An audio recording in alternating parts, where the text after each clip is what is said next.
By the winter of 1941, German soldiers stood just 15 miles from the Kremlin, able to see the golden domes of St. Basil's Cathedral through their binoculars.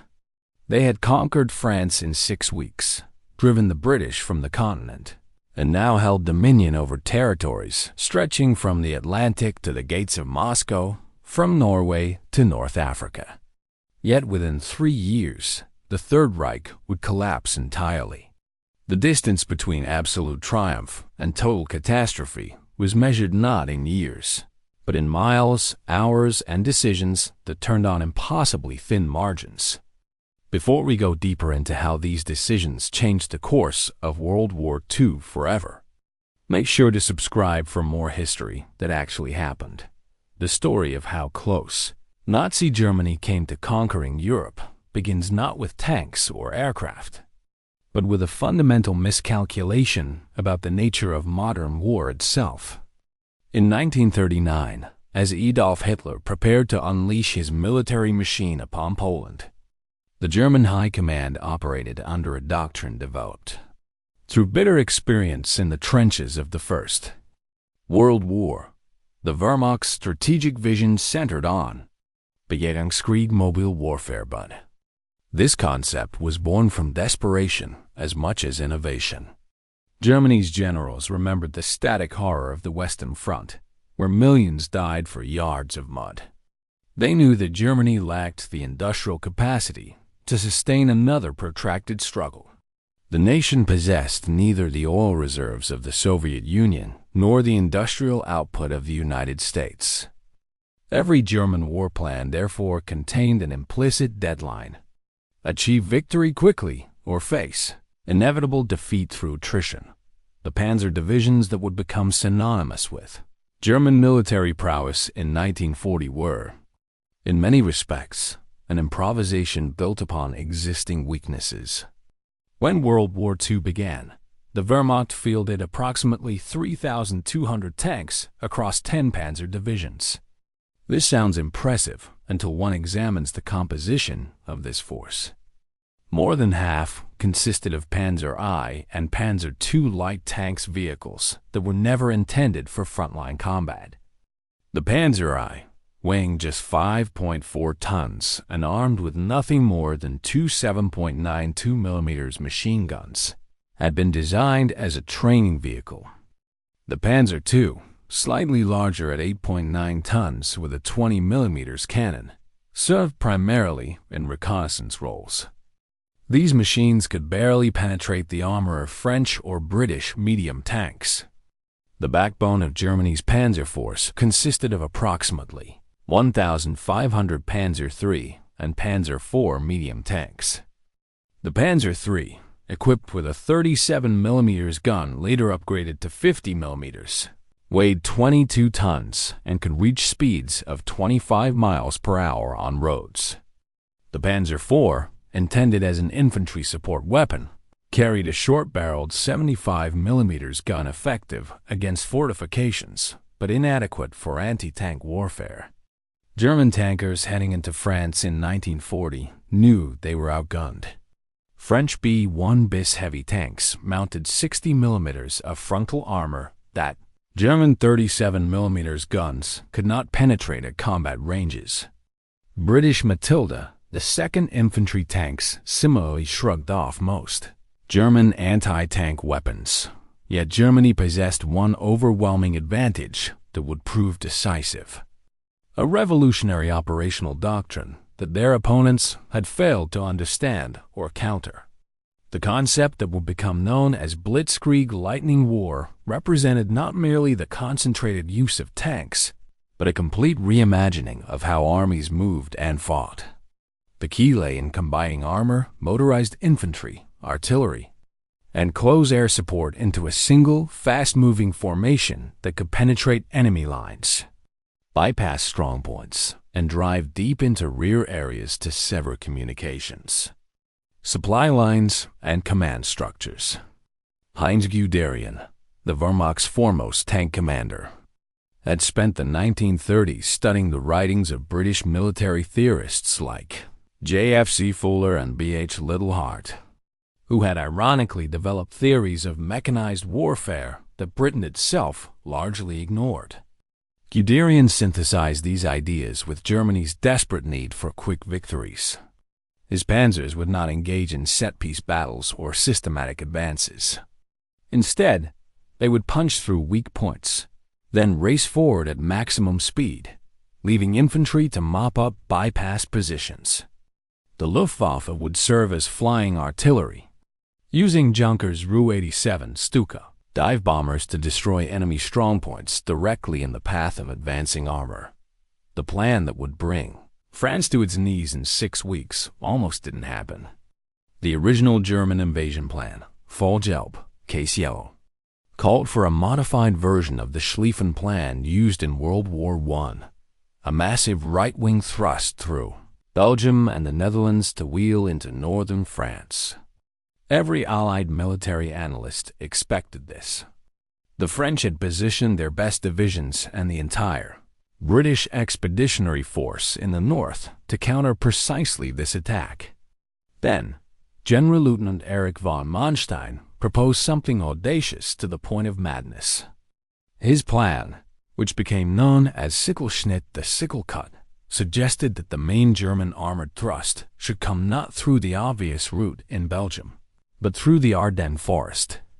This densely wooded, hilly region straddling Belgium, Luxembourg, and France was considered impassable for large mechanized forces.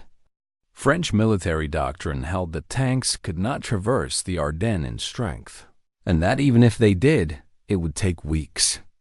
The Maginot Line, France's vast system of fortifications, did not extend through the Ardennes precisely because the terrain itself was considered a sufficient barrier. Manstein argued that the Ardennes' very impassability made it the perfect route. If German armor could push through quickly, it would emerge on the far side at Sedan, facing only light French forces.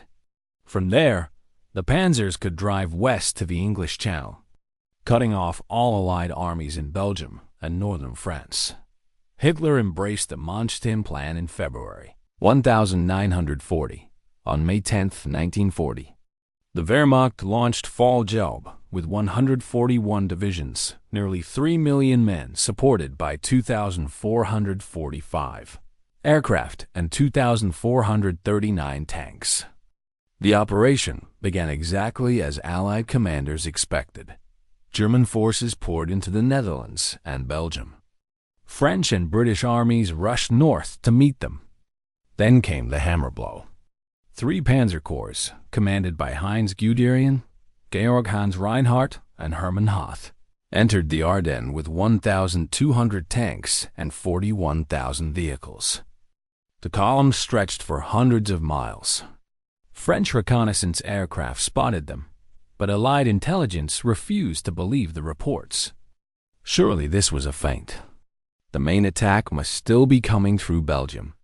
By May 12th, German armor had traversed the supposedly impassable Ardennes in just 3 days and reached the Meuse River at Sedan. What happened next demonstrated blitzkrieg at its most devastating. On May 13th, the Luftwaffe flew more than 1,500 sorties against French positions on the west bank of the Meuse, Stuka dive bombers. Their sirens wailing, bombed and strafed French bunkers for 8 hours without pause. Many French defenders, including experienced colonial troops, broke and fled under this onslaught. German pioneers constructed pontoon bridges under fire. By nightfall, 3 bridgeheads had been established.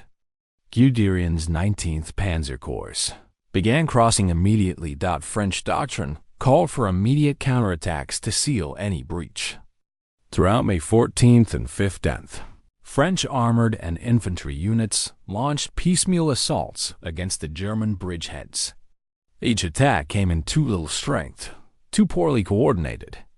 Stuka dive bombers broke up every concentration of French armor before it could reach German positions.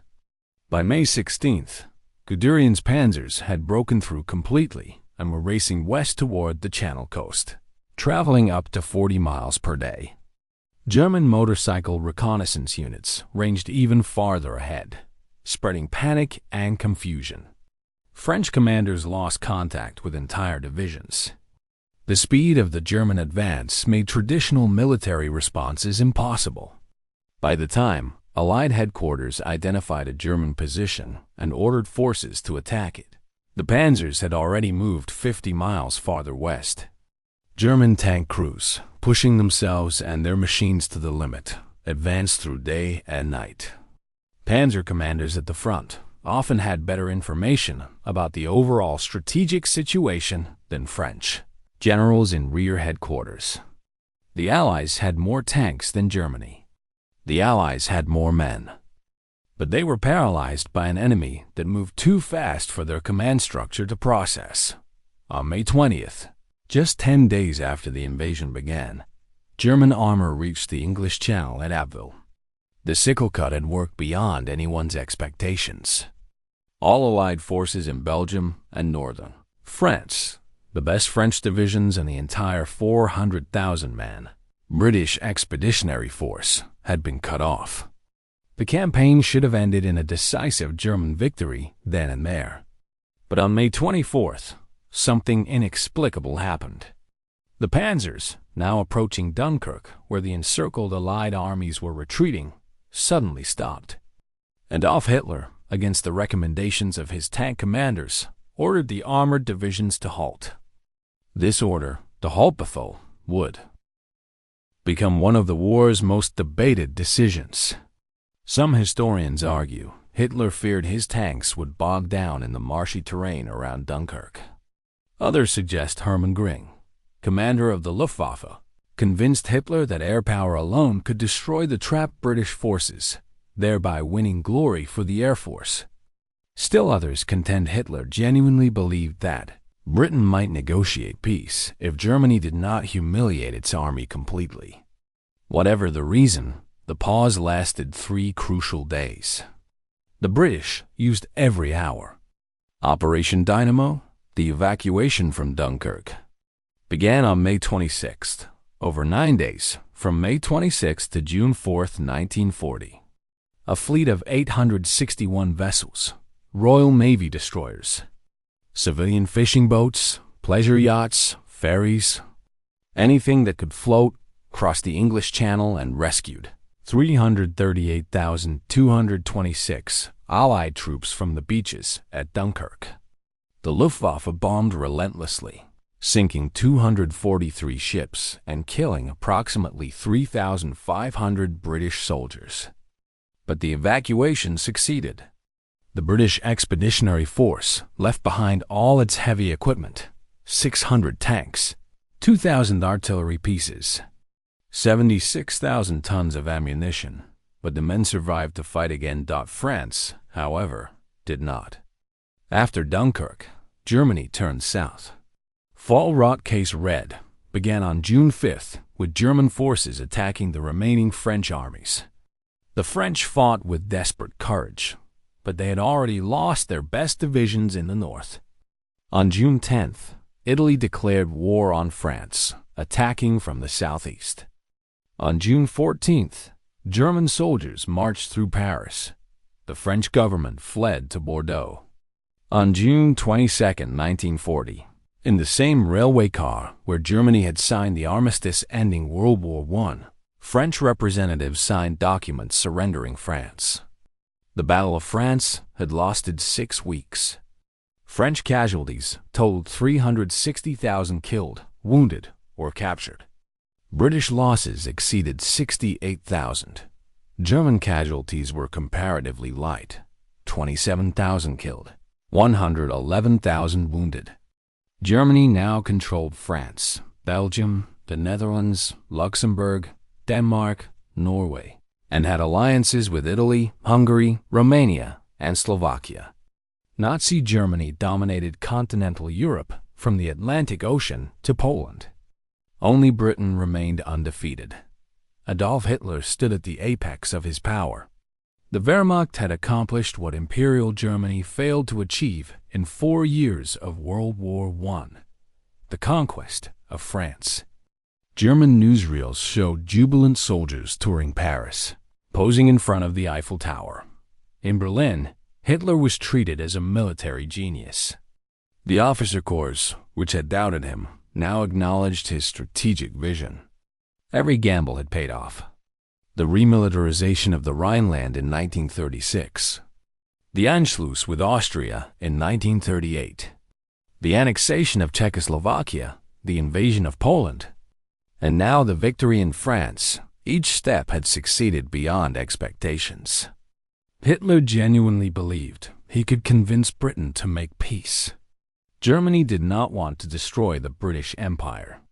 Hitler admired Britain and thought Germans and Anglo-Saxons should be natural allies against communism. On July 19, 1940, Hitler made a speech to the Reichstag offering peace to Britain. End the war now. Accept German control of Europe. Maintain the British Empire. The British government, now led by Winston Churchill, rejected the offer the same day. Churchill had become Prime Minister on May 10, 1940, the very day Germany invaded France. He had promised his countrymen nothing but blood, toil, tears, and sweat, and vowed that Britain would never surrender. Hitler's response was to order planning for Operation Seelway Operation Sea Lion, the invasion of Britain. Operation Sea Lion existed as a concrete military plan, complete with detailed orders, assembled invasion forces, and converted river barges collected in channel ports. The plan called for landing 9 divisions, approximately 160,000 men, on the beaches of southern England between Ramsgate and Lyme Bay. Once a beachhead had been secured, the Wehrmacht would advance on London. But Germany faced an obstacle it had never before encountered: the English Channel. Just 21 miles of water separated France and England at the narrowest point. But those 21 miles presented an insurmountable barrier to German land forces. The Kriegsmarine, Germany's navy, was far too weak to challenge the Royal Navy's control of the channel. The British home fleet included 8 battleships, 36 cruisers, and hundreds of destroyers. Germany possessed no battleships in position and few destroyers. The Kriegsmarine's admirals told Hitler bluntly that they could not protect an invasion fleet crossing the channel. Germany's only option was air superiority. If the Luftwaffe could destroy the Royal Air Force, German aircraft could attack British warships that attempted to interfere with the invasion. Göring promised Hitler that the Luftwaffe could crush the RAF in weeks. The Battle of Britain began in July 1940 and reached its peak between August and October. The Luftwaffe assembled approximately 2,800 aircraft in France and Belgium, 1,200 bombers, mostly Heinkel He-111 and Dornier Du-17 medium bombers, 280 Junkers, Ru-87 Stuka dive bombers, 790 Messerschmitt Bf-109 single-engine fighters, and 260 Messerschmitt Bf-110 twin-engine heavy fighters. Against this armada, RAF Fighter Command could field approximately 700 fighters at the battle's outset, primarily Hawker Hurricanes and Supermarine Spitfires.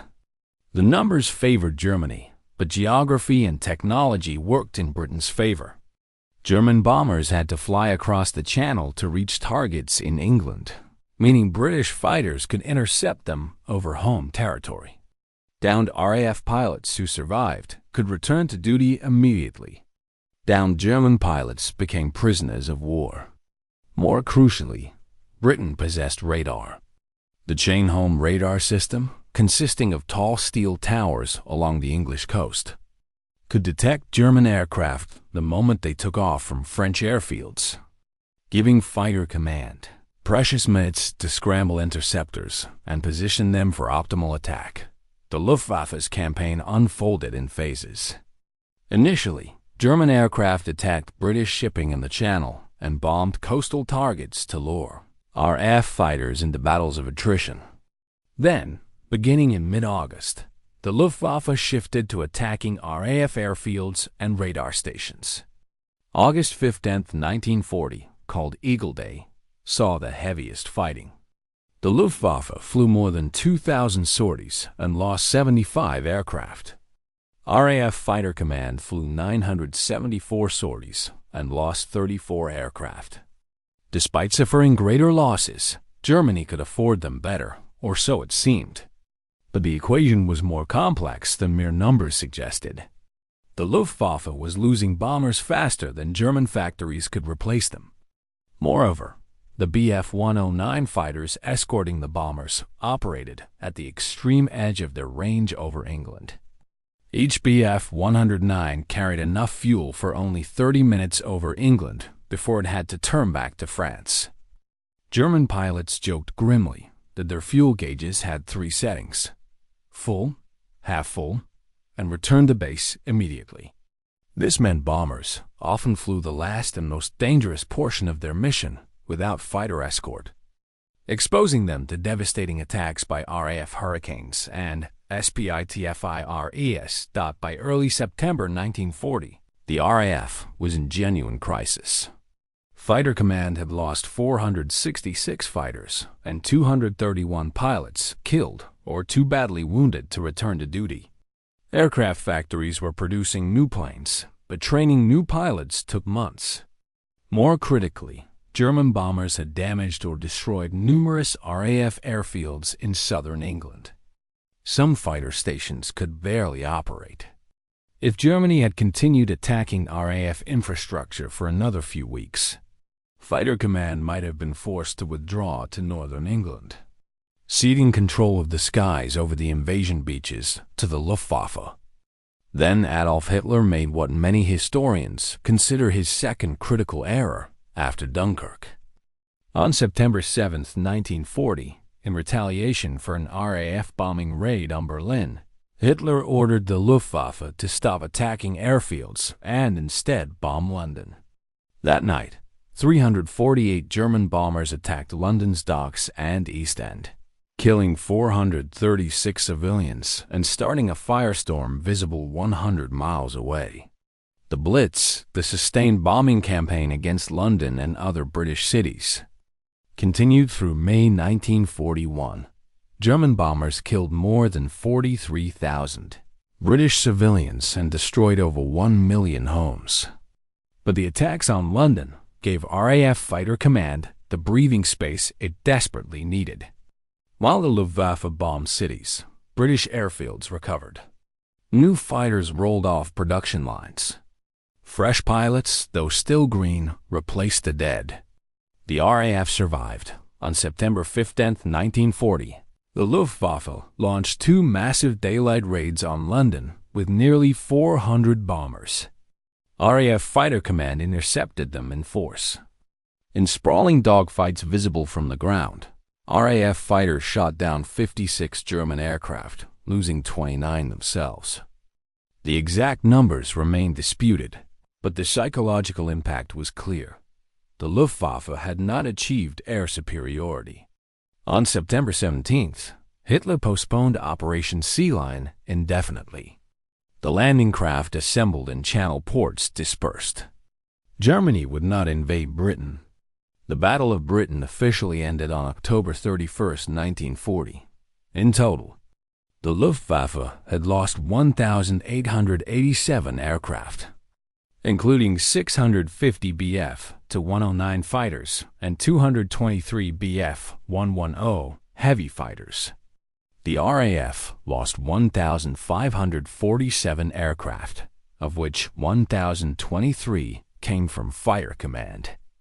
Britain remained unconquered, maintaining a strategic position off the European coast from which it could launch future operations. More importantly, Britain's survival meant the war would continue. Hitler could not consolidate his European empire while an undefeated enemy sat just across the Channel, providing a potential landing site for American forces if the United States entered the war. Unable to defeat Britain, Hitler turned east. On June 22, 1941, at 3:15 hours, 3 million German soldiers supported by 3,600 tanks, 7,000 artillery pieces, and 2,500 aircraft invaded the Soviet Union in Operation Barbarossa, the largest military operation in human history. Hitler's decision to invade the Soviet Union while still at war with Britain violated every principle of German military strategy. Fighting a two-front war had destroyed Imperial Germany in World War I, but Hitler believed Britain was essentially defeated, unable to threaten Germany meaningfully, and that the United States would not intervene in a European war. Most critically, Hitler was convinced the Soviet Union would collapse within weeks. German intelligence estimated the Red Army possessed 200 divisions. The actual number was closer to 300 divisions, but German planners dismissed Soviet military capability entirely. A secret briefing before the invasion told Wehrmacht officers, "We have only to kick in the door, and the whole rotten structure will come crashing down." This assessment seemed justified by recent Soviet performance. In the Winter War of 1939 to 1940, Finland, with a population of just 4 million, had humiliated the Soviet Union, inflicting nearly 400,000 casualties, while suffering 70,000 of their own. Stalin's purges of the Red Army in the late 1930s had eliminated 30,000 officers, including most generals with combat experience. The Wehrmacht expected an easy victory that the opening phase of Barbarossa stunned even Germany's optimistic planners. 3 German army groups, North, Center, and South, smashed through Soviet border defenses. Stalin, despite numerous warnings from his own intelligence services and even from Germany's ambassador, refused to believe Hitler would attack and had ordered Soviet forces not to respond to provocations. Red Army units were caught completely by surprise, many with their ammunition still in warehouses. Their aircraft lined up on airfields where German bombers destroyed them by the hundreds. In the first weeks, the Wehrmacht executed massive encirclement operations that trapped entire Soviet armies. At Minsk, 300,000 Soviet soldiers surrendered. At Smolensk, another 300,000. At Kiev, 665,000. The numbers were staggering, unprecedented. By December 1941, Germany had captured or killed 3 million Soviet soldiers and advanced up to 600 miles into Soviet territory. German troops had besieged Leningrad, captured Minsk and Smolensk, were approaching Moscow, and had taken Kiev. Yet the Soviet Union did not collapse. Where Finland had faced perhaps 20 Soviet divisions, Germany now fought more than 200. And when German forces destroyed 20 divisions, 40 more appeared from beyond the Urals. The Soviet Union's vast population, 190 million people compared to Germany's 70 million, and immense geographical depth allowed it to sustain losses that would have destroyed any European nation. By late November 1941, advanced German reconnaissance units reached the suburbs of Moscow. On November 28, elements of the 258th Infantry Division crossed the Moscow-Volga Canal, getting within 15 miles of the Kremlin. German officers with binoculars could see the domes of Moscow's churches and government buildings. This represented Nazi Germany's absolute high water mark in the East. Germany stood closer to conquering the Soviet Union than at any other moment in the war. If Moscow fell, many historians argue, the Soviet government might have collapsed. Moscow was not merely the capital, but the nexus of the Soviet rail network.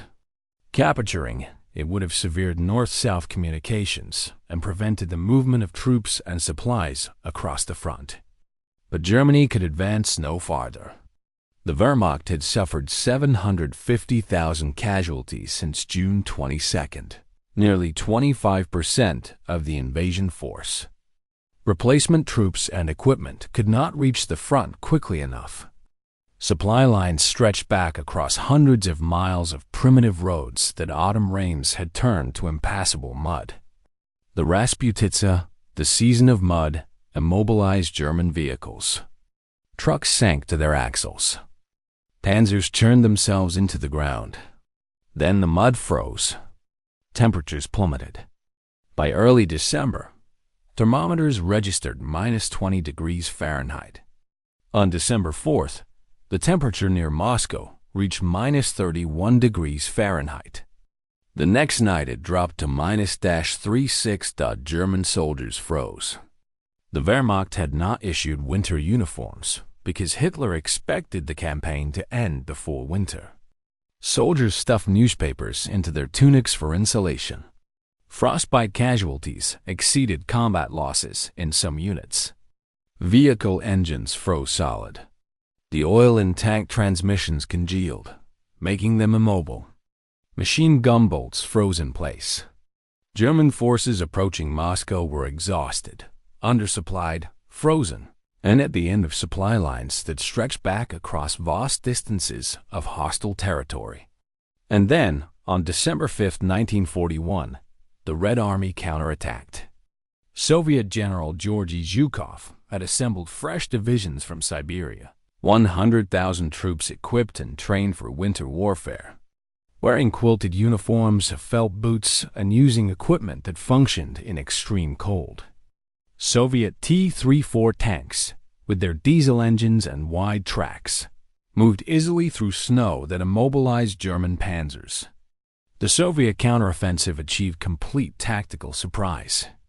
German units, many at half strength or less, reeled back. Hitler ordered his troops to hold fast, refusing to allow any retreat. This no-retreat order prevented a complete rout, but German forces were pushed back 50 to 150 miles from Moscow during December and January. Germany would never again threaten the Soviet capital. The Battle of Moscow marked the end of Blitzkrieg's invincibility and the beginning of Germany's long retreat. Yet even in December 1941, Germany held a position of staggering strength. Nazi forces controlled territory encompassing 3.5 million square kilometers and 270 million people. The Greater German Reich extended from the Atlantic coast of France to the outskirts of Moscow, from northern Norway to North Africa. Germany's allies Italy, Hungary, Romania, Bulgaria, Slovakia, and Croatia added further territory and resources. Occupied territories produced oil, grain, coal, iron, and most critically, slave labor. By 1942, Germany deployed more than 7 million workers from occupied territories, working in German factories, farms, and mines. The Germans looted occupied countries systematically, extracting billions of Reichsmarks worth of food, raw materials, and finished goods.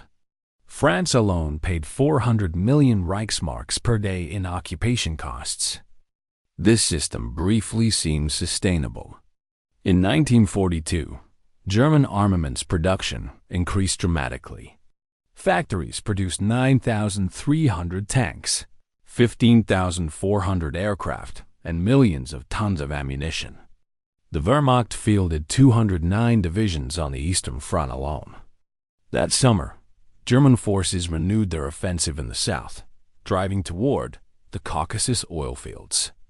By August, German troops planted the swastika on Mount Elbrus, the highest peak in Europe, and reached the suburbs of Stalingrad.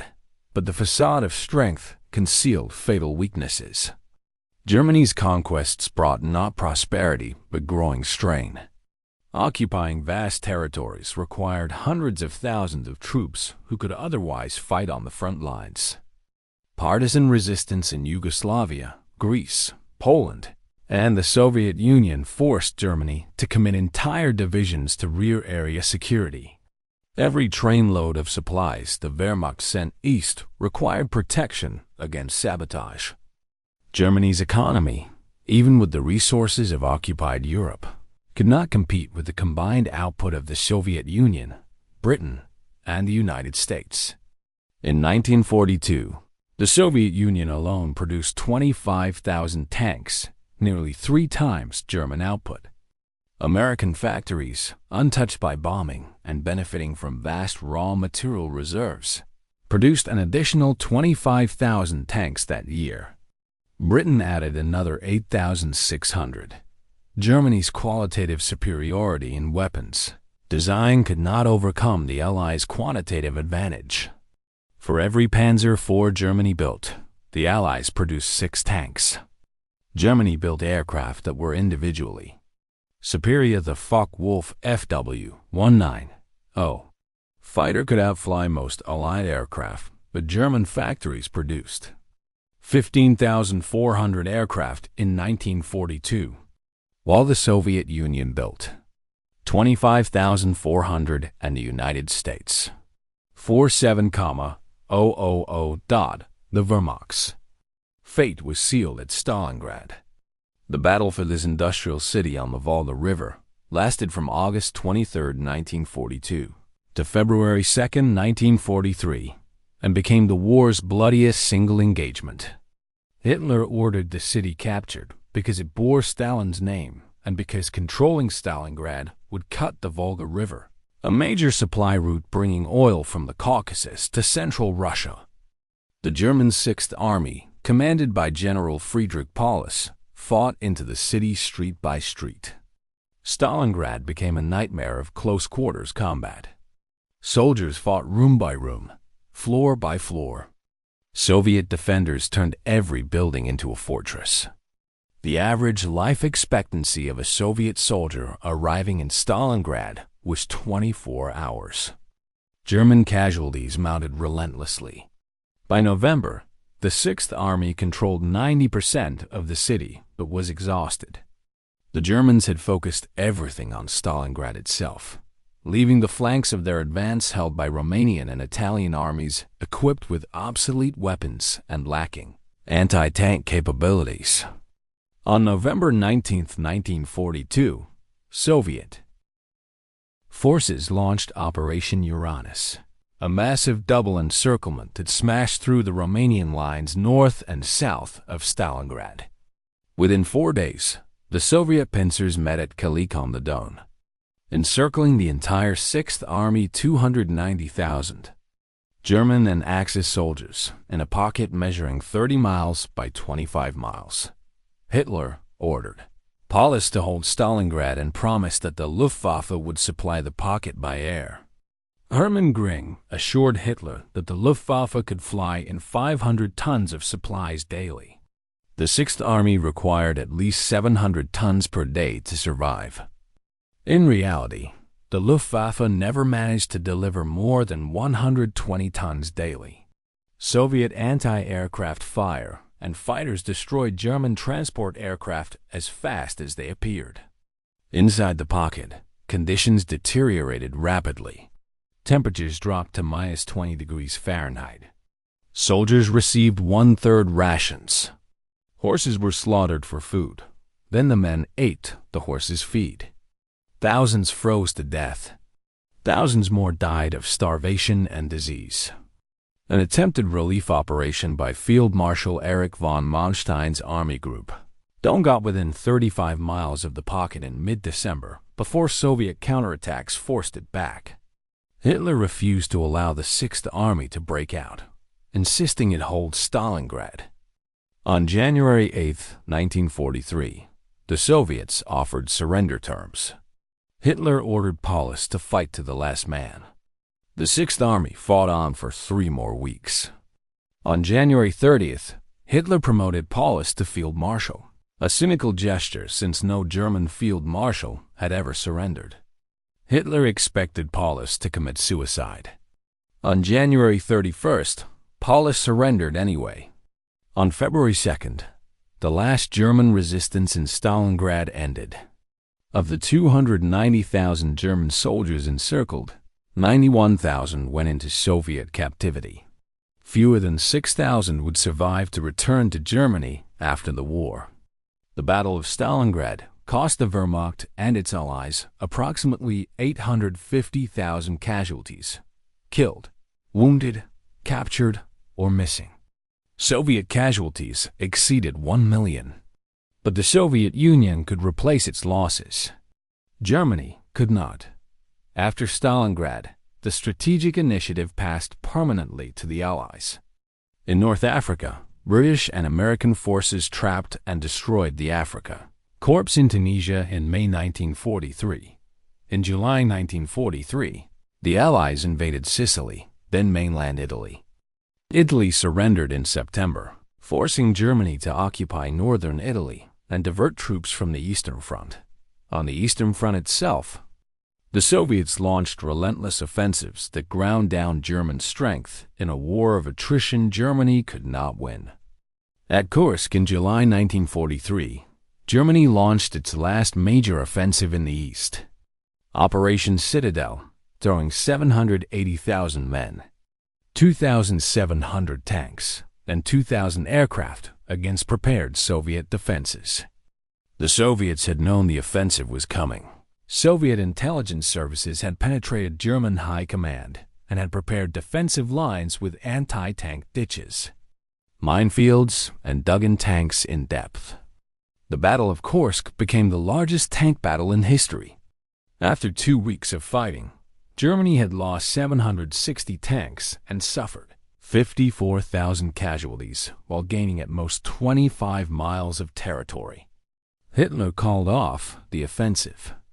Germany would never again mount a major offensive on the Eastern Front. The final 2 years of the war saw Nazi Germany's empire contract under relentless Allied pressure from East and West.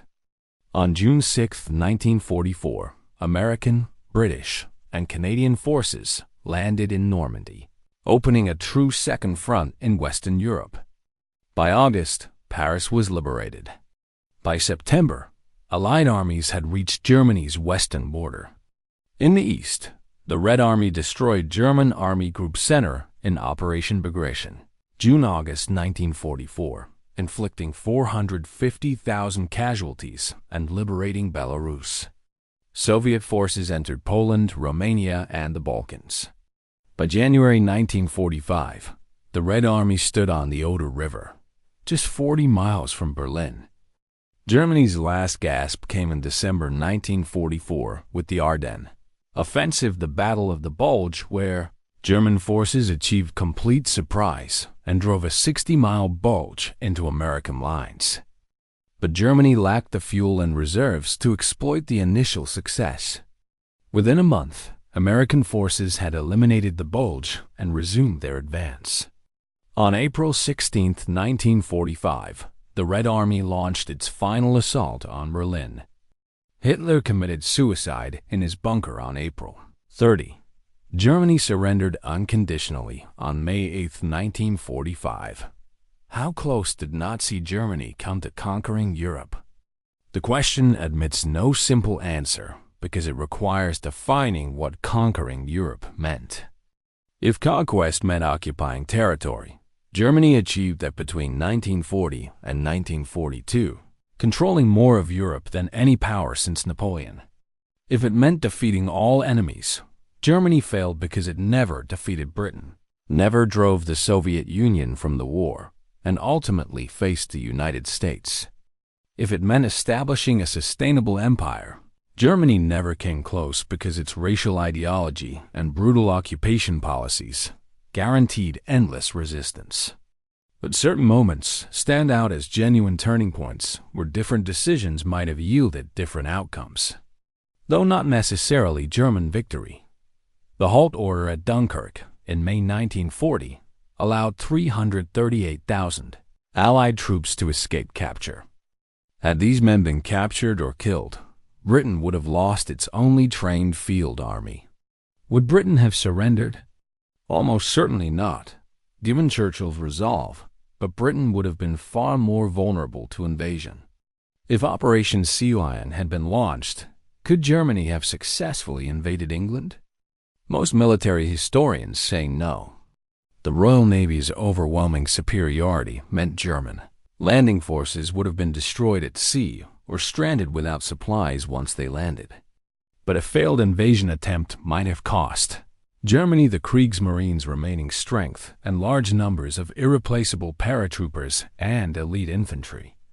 Paradoxically, not attempting the invasion may have been Hitler's most rational decision, the decision to invade the Soviet Union in June 1941. while still at war with Britain, was Hitler's greatest strategic blunder. A Germany that consolidated its hold on Western Europe, developed its economy, and built up its military strength while remaining at peace with the Soviet Union would have been nearly invulnerable. Britain could raid the coast and bomb German cities, but could not invade the continent without Soviet participation. The United States, had it entered the war, would have found no way to project power into Europe without a continental ally. Stalin had no desire to invade Germany and would likely have maintained the Molotov-Ribbentrop pact as long as it served Soviet interests. A Germany that controlled Western Europe and maintained neutrality with the Soviet Union might have remained a superpower for decades. But Hitler's ideology made this impossible. He believed the German race needed Lebensraum, living space, in the East, that Slavs were subhuman, and that the Soviet Union's communist system made it inherently weak and ripe for conquest. Ideology trumped strategy. Even after invading the Soviet Union, Germany came desperately close to victory in late 1941. If German forces had captured Moscow in November or early December, before the Soviet counteroffensive, the Soviet Union might have fractured. Stalin might have been overthrown in a military coup. The Soviet government might have evacuated further east, but lost control of the rail network necessary to move armies. But Germany lacked the final margin of strength needed to take Moscow. The Wehrmacht entered the Soviet Union with 600,000 trucks, most requisitioned from occupied territories and maintained with civilian mechanics. These vehicles broke down in vast numbers on Russian roads, stranding supplies hundreds of miles from the front. The German rail network ran on standard European gauge tracks, while Soviet tracks used a wider gauge, forcing Germany to relay thousands of miles of track or transfer cargo between different trains at the border. German logistics simply could not sustain the advance to Moscow. Tactically brilliant, operationally magnificent, the Wehrmacht failed strategically because it lacked the resources to achieve its objectives. Stalingrad represents the moment when Germany's defeat became inevitable. After February 1943, Germany fought a defensive war on two fronts, bleeding strength in battles of attrition it could not win. Some Germans recognized this. After Stalingrad, some Wehrmacht officers approached Hitler about negotiating peace with either the Western Allies or the Soviet Union. Hitler refused to consider any peace that did not leave Germany dominant in Europe. This intransigence doomed Germany.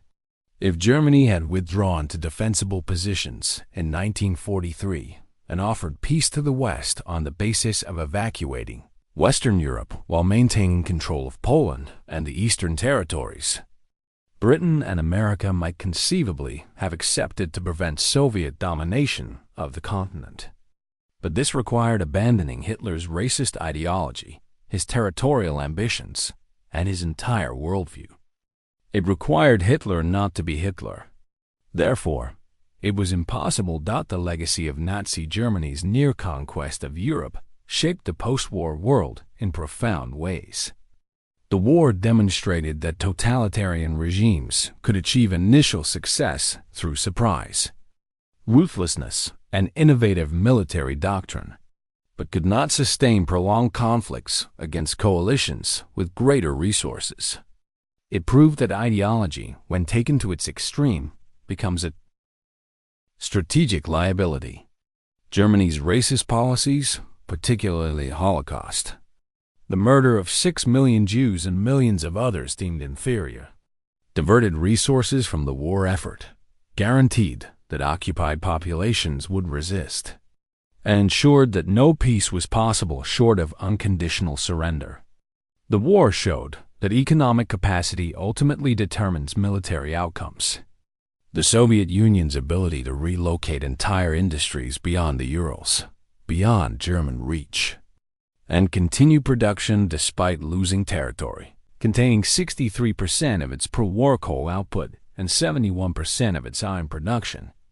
demonstrated that a state with sufficient will and organization could survive initial defeats.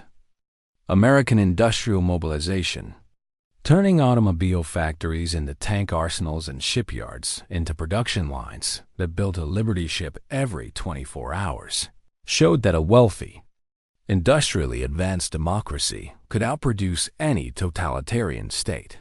The question, how close did Nazi Germany come to conquering Europe, ultimately reveals the fragility of military success built on unstable foundations. Germany conquered most of Europe, but could not hold it because conquest depended on continued military success while holding territory required resources Germany did not possess. Every German victory created new burdens. Occupying France required 50 divisions that could not fight in Russia. Garrisoning the Balkans required more divisions. Defending the Atlantic coast against possible British invasion required more still. Meanwhile, the Soviet Union traded space for time. Britain endured, and American industry awakened. Germany peaked in late 1942 with 209 divisions on the Eastern Front, but faced a Red Army that fielded 500 divisions and would field 600 by 1944. The mathematics of attrition were inexorable. Germany could win battles, but not the war. In the end, Nazi Germany came extraordinarily close to conquering Europe, close enough that soldiers could see Moscow's churches through binoculars, close enough that Hitler's flag flew from Norway to Greece, close enough that maps showed a German empire dominating the continent. But close is not enough in warfare. Wars are decided not by the furthest extent of one's advance, but by one's ability to sustain operations, replace losses, and break the enemy's will. Germany achieved the first, failed at the second, and never understood the third. The Red Army would raise its flag over the Reichstag in Berlin in May 1945. Not because Soviet soldiers were individually better than German soldiers, or because Soviet generals outclassed German generals, but because the Soviet Union could endure losses that would destroy Germany and continue fighting. Britain could survive the Blitz and fight on. America could mobilize resources so vast they overwhelmed Axis production. Germany, for all its tactical brilliance and early victories, lacked the strategic depth to wage total war against a coalition that collectively controlled most of the world's resources and population. Beyond the land campaigns, Germany waged another critical battle that nearly strangled Britain into submission. The Battle of the Atlantic, lasting from 1939 to 1945, represented the longest continuous military campaign of World War II. Germany's Kriegsmarine deployed its U-boat fleet in an attempt to sever Britain's maritime lifelines. Britain, as an island nation, depended entirely on imports for survival.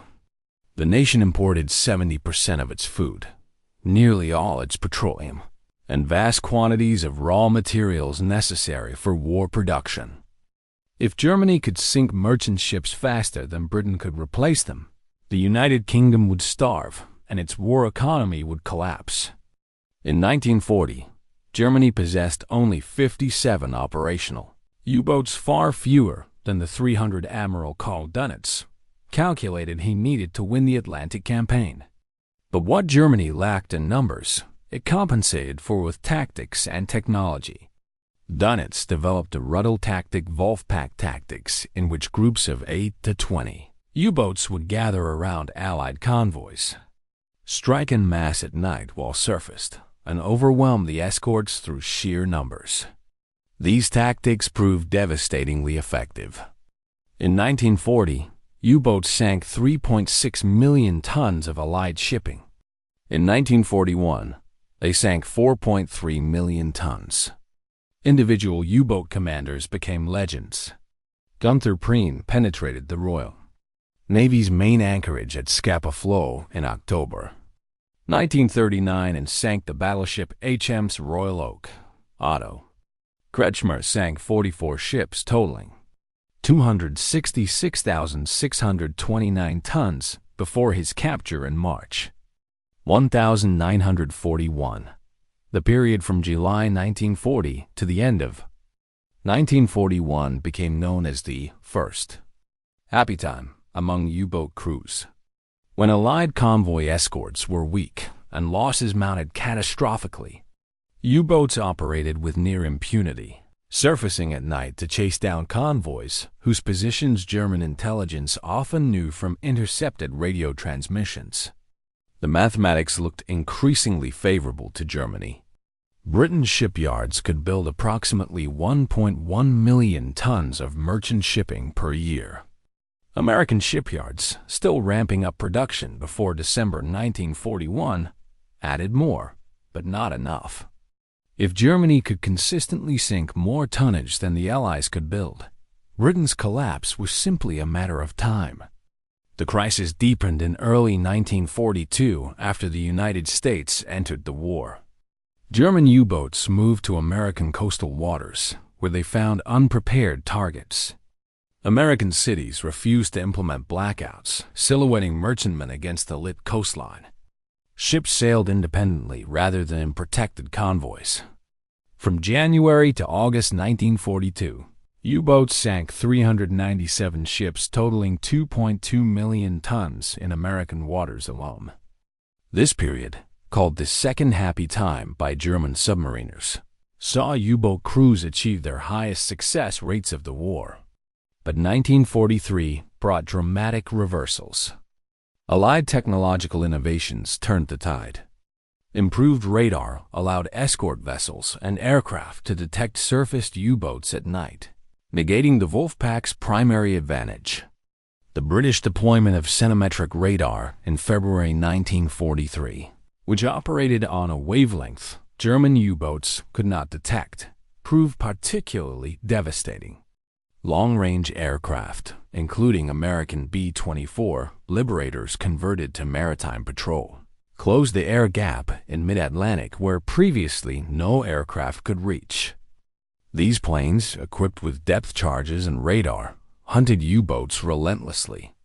The Allies also deployed escort carriers, small aircraft carriers converted from merchant hulls that could provide air cover to any convoy. Most critically, British cryptographers at Bletchley Park broke the German naval Enigma code. The Allies could read German naval communications, allowing them to route convoys around waiting Wolfpacks and direct hunter-killer groups to U-boat positions. In May 1943, the U-boat force suffered catastrophic losses. 43 U-boats were sunk that month, nearly 1/4 of the operational fleet. Donitz withdrew his submarines from the North Atlantic temporarily. When they returned with improved equipment, including acoustic torpedoes and better radar detectors, they found an Allied convoy system that had become nearly impenetrable. The Battle of the Atlantic continued until Germany's surrender, but after May 1943, the U-boats never again threatened Britain's survival. In total, U-boats sank 2,779 Allied merchant ships totaling 14.1 million tons and 175 Allied warships. But Germany lost 783 U-boats out of 1,150, commissioned a loss rate of 68%. Of the 40,000 men who served in U-boats, 28,000 died and 5,000 were captured, making the U-boat service the most dangerous assignment in the German military. If the U-boat campaign had succeeded, if Donitz had possessed 300 U-boats in 1940 instead of 57, if the Allies had not broken Enigma, if technological advances had come slower, Britain might have been forced to negotiate peace. American entry into the war would have meant little if there was no secure route across the Atlantic to supply Britain with equipment, and eventually land American troops in Europe. Germany's war economy represents another crucial factor in understanding how close the Reich came to victory and why it ultimately failed. Unlike Britain and the Soviet Union, Germany did not fully mobilize its economy for total war until 1943, 4 years after the war began. This reflected both Hitler's confidence in quick victories and his concern about civilian morale. Hitler remembered the hardships of World War I and the revolution that followed Germany's defeat. He feared that imposing severe rationing and demanding total economic mobilization would undermine public support for the war. Through 1941 and 1942, German civilians to relatively minor disruptions. Consumer goods production continued. Rations remained adequate. Women were not conscripted for factory work, as they were in Britain and the Soviet Union. This changed only after Stalingrad. In February 1943, Propaganda Minister Joseph Goebbels delivered his famous Total War speech, calling for complete mobilization of German society. Albert Speer, appointed Minister of Armaments in 1942, rationalized German war production. He centralized control, eliminated competing authorities, increased use of slave labor from occupied territories, and dispersed critical factories underground to protect them from Allied bombing. The results were impressive. German tank production increased from 9,300 in 1942 to 19,800 in 1943 and peaked at 27,300 in 1944. Aircraft production rose from 15,400 in 1942 to 25,200 in 1943 and 39,800 in 1944. Germany achieved these increases despite intensifying Allied strategic bombing and despite losing access to resources as territory was lost. But this late surge in production could not overcome fundamental resource constraints. Germany's oil supply represents the most critical limitation. In 1941, Germany produced approximately 8.4 million barrels of oil from domestic synthetic fuel plants and imported 13 million barrels from Romania's Ploiești oil fields, for a total of about 21.4 million barrels.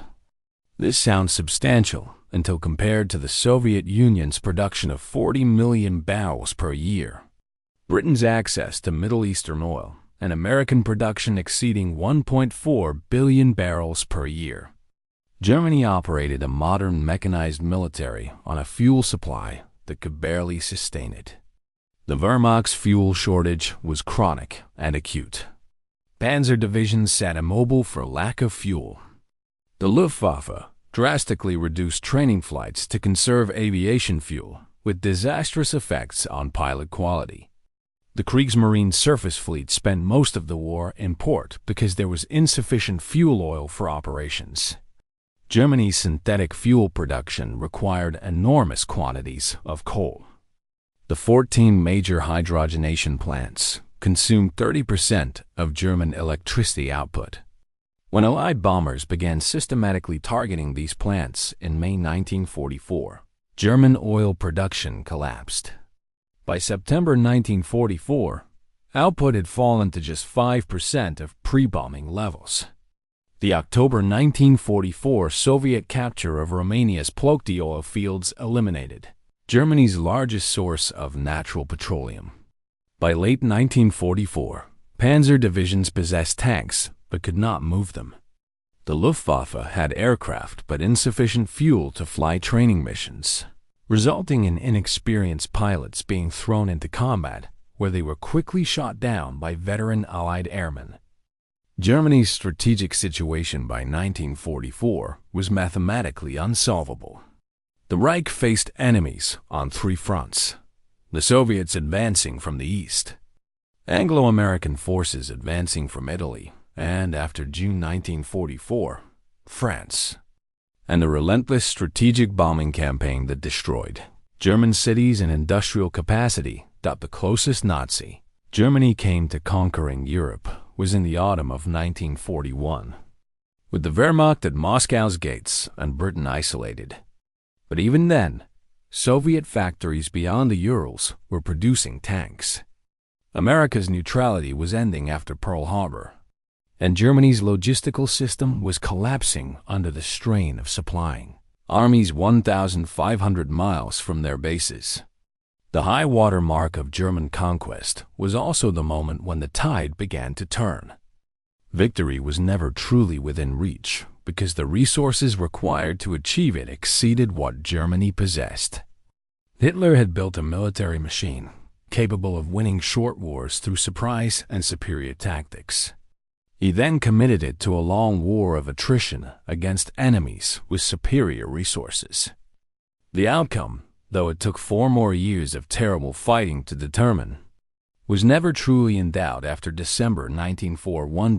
The evolution of German armor technology illustrates both the Wehrmacht's tactical sophistication and its strategic confusion. In 1943, Germany introduced 2 revolutionary tank designs, the Tiger I heavy tank and the Panther medium tank. The Tiger I, weighing 56 tons, mounted the fearsome 88mm KWK 36 L56 gun and featured armor up to 120mm thick on the front hull and turret. This made it nearly invulnerable to most Allied anti-tank weapons at combat ranges. A single Tiger I could destroy an entire company of Sherman tanks if positioned properly. German tankers reported that Tigers could knock out T-34s at ranges exceeding 2,000 meters while remaining immune to return fire. The psychological impact of encountering Tigers terrified Allied tank crews. American and British armor doctrine began to emphasize bypassing Tigers rather than engaging them directly. The Panther, officially designated as a medium tank but weighing 45 tons, combined thick-sloped armor with a high-velocity 75mm KWK-40 2L70 gun. The Panther's frontal armor, 80mm thick but sloped at 55 degrees, provided effective protection equivalent to 140mm of vertical armor. The sloping also increased the chance of deflection. The Panther's gun could penetrate 130mm of armor at 1,000 meters, making it superior to virtually any Allied tank gun. Hitler expected the Tiger and Panther to turn the tide at the Battle of Kursk in July 1943. Operation Citadel, Germany's last major offensive on the Eastern Front, concentrated nearly 2,700 tanks and assault guns against prepared Soviet defensive positions. The Germans deployed 146 Tiger I tanks and 200 Panthers. The Panthers, rushed into service before adequate testing, suffered catastrophic mechanical failures. Of the 200 Panthers committed to Kursk, fewer than 40 remained operational by the battle's 3rd day. Transmissions broke, engines caught fire, and suspension systems failed. The Tigers performed better mechanically, but were too few to achieve a breakthrough. Soviet defenses included massed anti-tank guns, artillery, and dug-in T-34 tanks in depth. The Soviets had learned from earlier encounters with German armor and prepared killing zones where Tigers would be engaged from multiple directions simultaneously, attacking the thinner side and rear armor. German tank losses at Kursk exceeded 760 vehicles. Though German technical quality remained superior, the Tiger and Panther were arguably the finest tanks deployed by any nation during the war. Germany could not produce them in sufficient numbers. From 1942 to 1945, Germany manufactured approximately 1,300 Tigers, 500 Tiger Is, and 6,000 Panthers. In the same period, the Soviet Union built more than 57,000 T-34s, and the United States produced over 49,000 Sherman tanks. Germany's commitment to sophisticated, expensive, labor-intensive designs meant each Tiger I required 300,000 man-hours to build, while a Sherman required 10,000 man-hours. Germany was producing Rolls-Royces when it needed mass-produced Fords. The personal element of Hitler's leadership directly influenced Germany's military fortunes in ways both subtle and catastrophic. after the December 1941 crisis before Moscow, when German generals advocated strategic withdrawals to consolidate defensive lines. Hitler forbade any retreat and personally assumed command of the German army. Hitler's no retreat order prevented a complete rout and probably saved the Eastern Front from collapse in the winter of 1941 to 1942. However, Hitler then applied this principle rigidly to every subsequent crisis, regardless of tactical circumstances. At Stalingrad, Hitler's refusal to allow the Sixth Army to break out when it was first encircled doomed 290,000 men. In North Africa, Hitler's insistence that Field Marshal Rommel hold every inch of ground led to the complete destruction of German forces in Tunisia in May 1943, with 275,000 Axis soldiers captured. Hitler's strategic interference extended beyond refusing retreats. He micromanaged operational details that should have been left to field commanders, sometimes directing the movements of individual divisions while possessed only of outdated map information. Hitler's decision to shift the main effort during Operation Barbarossa from Moscow to Ukraine in August 1941, then back to Moscow in September, wasted crucial weeks when weather was still favorable and Soviet forces were reeling. His July 1942 decision to split German forces in southern Russia, sending one army group toward the Caucasus oil fields while another attacked Stalingrad simultaneously, divided German strength and ensured neither objective could be achieved decisively. Hitler's distrust of his generals intensified after the July 20, 1944 assassination attempt, when officers planted a bomb in Hitler's headquarters. Though Hitler survived with minor injuries, the failed plot led to the execution of thousands of officers and officials suspected of involvement or disloyalty. The officer corps, already depleted by years of combat, lost many of its most capable leaders. Those who remained became increasingly reluctant to offer candid assessments or unwelcome advice, knowing that disagreement with Hitler might result in dismissal, disgrace, or worse. In the war's final months, Hitler issued orders to armies that no longer existed, demanded counterattacks from divisions that had been reduced to battalion strength, and refused to authorize evacuations that might have saved thousands of soldiers from encirclement. Hitler's detachment from reality reached its peak in the Berlin bunker in April 1945, where he continued to move phantom armies on maps while Soviet artillery shelled the city above him. The question of how close Germany came to conquering Europe ultimately forces consideration of what victory would have meant. Military occupation of territory does not equal sustainable control. By 1942, Germany nominally controlled an empire encompassing most of Europe, but this empire was unstable, exploitative, and unsustainable. In Poland, Yugoslavia, Greece, and the occupied Soviet territories, partisan resistance intensified throughout the war. Germany's racial ideology made moderate occupation policies impossible. Nazi doctrine held that Slavs were untermenschen subhumans to be enslaved or eliminated. Jews everywhere were to be murdered. This was not incidental to Nazi policy but central to it. The Holocaust diverted resources from the war effort. The SS Death's Head units guarding concentration camps, the Einsatzgruppen murder squads, the transportation infrastructure used to deport millions to death camps all represented military resources that could have been deployed elsewhere. The atrocities guaranteed that occupied populations would resist rather than collaborate.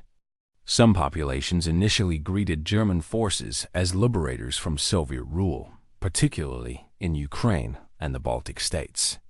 Rational German policy would have exploited this sentiment, offering autonomy in exchange for cooperation. Instead, Nazi racial policy treated these potential allies as racial inferiors, requisitioning their food, conscripting their labor, and murdering their Jewish populations. Unsurprisingly, many turned to partisan warfare against German occupation. By 1943, the German military devoted 50 divisions, approximately 600,000 troops to rear area security, fighting partisans rather than facing Allied armies at the front. In Yugoslavia alone, partisan forces tied down more than 20 German divisions that Hitler desperately needed in Russia, Italy, or France. German military culture deserves examination as both an explanation for early successes and later failures. The Wehrmacht inherited the Prussian-German military tradition of Auftragstaktik mission-type tactics, which emphasized decentralized decision-making and initiative at all levels. German commanders received objectives rather than detailed instructions, allowing them to adapt to battlefield conditions. This contrasted sharply with Soviet and, to a lesser degree, American military doctrine, which emphasized following orders precisely. Auftragstaktik allowed German forces to exploit opportunities and respond to threats faster than opponents, whose commanders waited for orders from higher headquarters. A Panzer Regiment commander who spotted an undefended bridge could immediately seize it without requesting permission through the chain of command. This tactical flexibility, combined with excellent training and high-quality equipment, made the Wehrmacht formidable even when outnumbered. German tactical superiority persisted throughout the war. In Normandy, in 1944, German forces repeatedly counterattacked successfully despite Allied air supremacy and numerical superiority. In the Ardennes offensive in December 1944, German forces achieved complete surprise and drove 60 miles into American lines before logistics and reinforcements halted them. But tactical excellence could not overcome strategic exhaustion. By late 1944, Germany faced impossible odds. The Red Army fielded 6.5 million men on the Eastern Front, supported by approximately 100,000 artillery pieces, 13,000 tanks, and 15,000 aircraft. The Western Allies deployed 4 million men in France and Italy, supported by complete air superiority and unlimited logistics. Against this, Germany could field perhaps 2 million combat-effective soldiers. Divided between fronts, chronically short of fuel, ammunition, and replacements, the Allied strategic bombing campaign against Germany represents another dimension of the conflict that constrained German military capability. From 1942 onward, British Royal Air Force bombers attacked German cities by night, while American heavy bombers struck industrial targets by day. The campaign diverted massive German resources to defense. By 1944, Germany deployed more than 1.5 million personnel in anti-aircraft units, operating over 20,000 anti-aircraft guns. The 88mm flak gun, possibly the war's most versatile weapon, served primarily in air defense when it could have equipped anti-tank units. Germany devoted approximately one-third of its artillery production to anti-aircraft guns and one-third of all ammunition production to anti-aircraft shells. The Luftwaffe fighter force, which had been built for offensive operations supporting ground forces, was increasingly tied to defensive missions over Germany. By 1944, 60% of German fighters defended the Reich against bombers rather than supporting ground operations in Russia or France. This meant that German ground forces fought without adequate air support, while Allied ground forces operated under umbrella of friendly aircraft. The bombing campaign's effectiveness remains debated by historians, but its impact on German oil production in 1944 was decisive. When Allied bombers destroyed synthetic fuel plants and Romanian oil fields fell to Soviet forces, Germany's ability to conduct mobile warfare ended. The Wehrmacht in 1945 increasingly relied on horse-drawn transport because vehicles lacked fuel. Panzer divisions abandoned operable tanks for lack of gasoline. The Luftwaffe ceased fighter pilot training because aviation fuel reserves were exhausted. The Eastern and Western fronts presented Germany with fundamentally different military challenges that ultimately proved impossible to balance. In the East, Germany fought a war of annihilation against an opponent with vast reserves of manpower and territory. Soviet doctrine emphasized absorbing German offensives, then launching counteroffensives that traded casualties for territorial gains. The Soviets accepted horrific losses because they could replace them. A Soviet rifle division destroyed in battle would be rebuilt with fresh conscripts and returned to the front within weeks. German divisions, once destroyed, were typically disbanded or merged with other depleted units. Germany's replacement system could not keep pace with casualties. In the West, Germany initially faced British forces that, while professionally competent, lacked the numbers to threaten German control of the continent. After D-Day in June 1944, however, Germany confronted an entirely different problem. The Anglo-American forces possessed overwhelming material superiority. Allied logistics were so superior that by September 1944, American and British armies were frequently halted not by German resistance, but by fuel shortages as supply lines stretched from Normandy beaches to the German border. Yet these same supply lines delivered millions of tons of ammunition, food, and equipment. Allied soldiers were better fed, better equipped, and better supplied with everything from medical care to mail from home. The material and psychological advantages this provided cannot be understated. German soldiers increasingly understood they were fighting a losing battle. The winter of 1944-1945 represents Germany's final attempt to change the war's trajectory through offensive action. Hitler conceived the Ardennes offensive later, called the Battle of the Bulge, as a repeat of the 1940 victory in France. German forces would drive through the weakly held Ardennes sector, cross the Meuse River, and race to Antwerp, splitting the American and British armies and encircling 4 Allied armies. Hitler believed this would create a strategic crisis that might force the Western Allies to negotiate a separate peace, allowing Germany to concentrate all its forces against the Soviet Union. The plan was operationally and logistically impossible from the start. Germany assembled 3 armies totaling 410,000 men and 1,400 tanks for the offensive. But Germany lacked the fuel to sustain a drive to Antwerp, 120 miles distant. German planners assumed they would capture American fuel depots early in the offensive. Weather was supposed to ground Allied aircraft, negating Allied air superiority.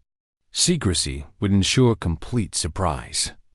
The offensive launched on December 16, 1944, and initially succeeded beyond Hitler's expectations. German forces achieved complete surprise. American units in the Ardennes sector, many Green troops resting after recent battles or arriving for initial combat experience, were overrun.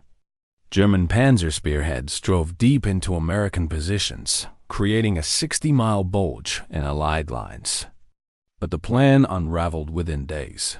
American resistance stiffened immediately. The 101st Airborne Division held the critical road junction at Bastogne, despite being surrounded, denying Germans access to a crucial supply route. When the weather cleared on December 23rd, Allied fighter bombers appeared in force, destroying German vehicles by the hundreds. German fuel shortages became critical. SS Obersturmbannführer Joachim Peiper's armored Kampftrupp, the deepest German penetration, ran out of fuel just miles from a major American supply depot and had to abandon its vehicles. By late December, American counterattacks were squeezing the bulge from north and south. By January 1945, German forces had been pushed back to their start lines. The Ardennes offensive cost Germany 100,000 casualties and 800 tanks, losses the Wehrmacht could not replace. These forces would be desperately needed weeks later when the Soviet Union launched its final offensive toward Berlin. the final collapse came with shocking speed.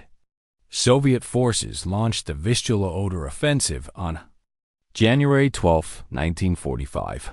The offensive committed 2.2 million Soviet soldiers supported by 7,000 tanks and 5,000 aircraft against German positions in Poland.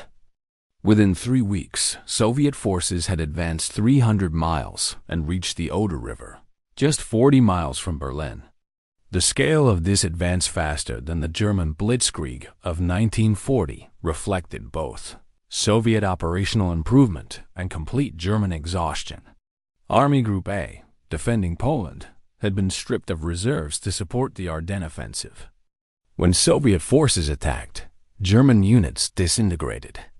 In the west, after eliminating the Ardennes Bulge, Allied forces crossed the Rhine River in March 1945 and raced into Germany against collapsing resistance.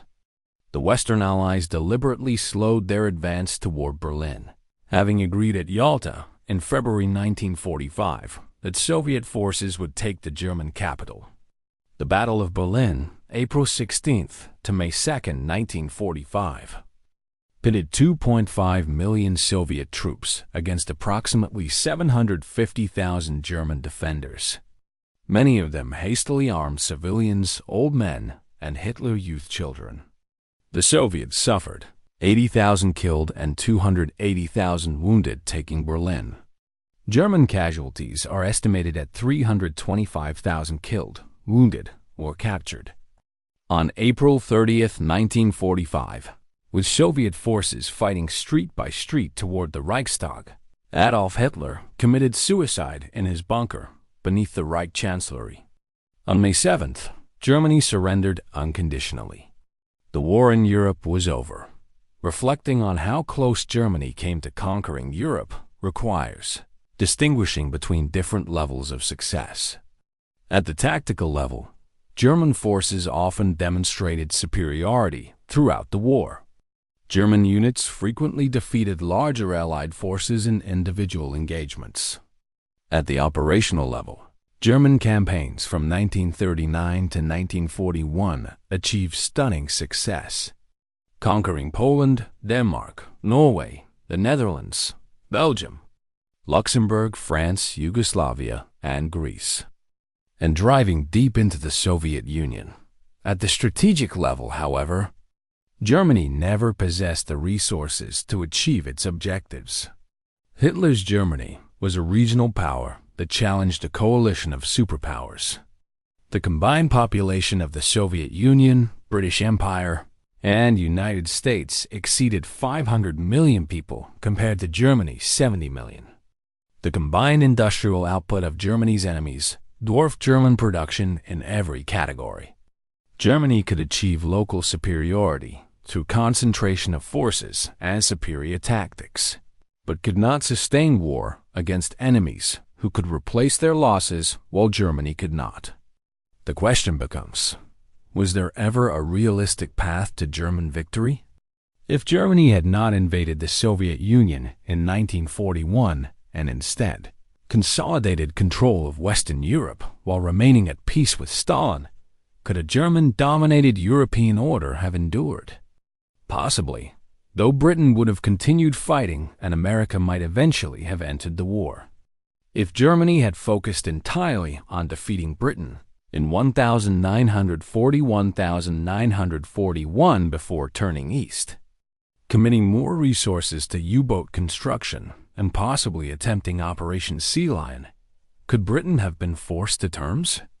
Unlikely, given Royal Navy superiority and American support for Britain.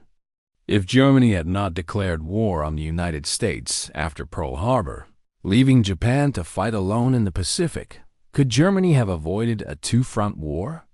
Perhaps, though American entry into the European war was probably inevitable given the support for Britain and Hitler's ideology.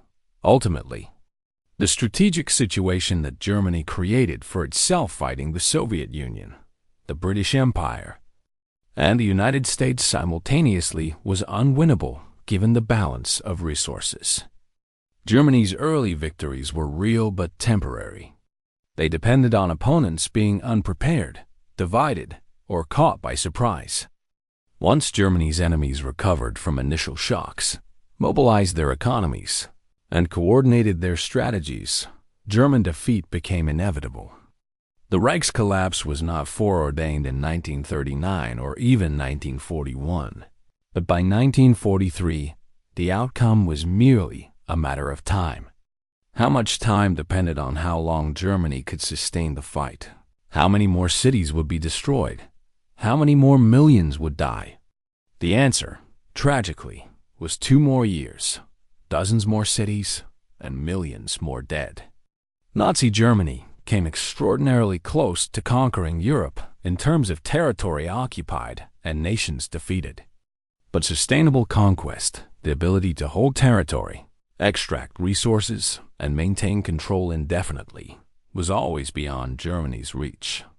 The Reich built a house of cards that stood tall for a moment before collapsing under its own contradictions, an ideology that made moderation impossible, a strategy that demanded quick victories against enemies who could endure, and an economy that could not match the combined output of its opponents. The war's outcome, once the initial phase of German victories ended, was never truly in doubt. But the cost of determining that outcome in lives, suffering, and destruction was almost beyond comprehension. If this story gave you a new way to see World War II in Europe, like, share, and subscribe and tell us which moment surprised you most. We'll return next week with another chapter in the war that changed the world.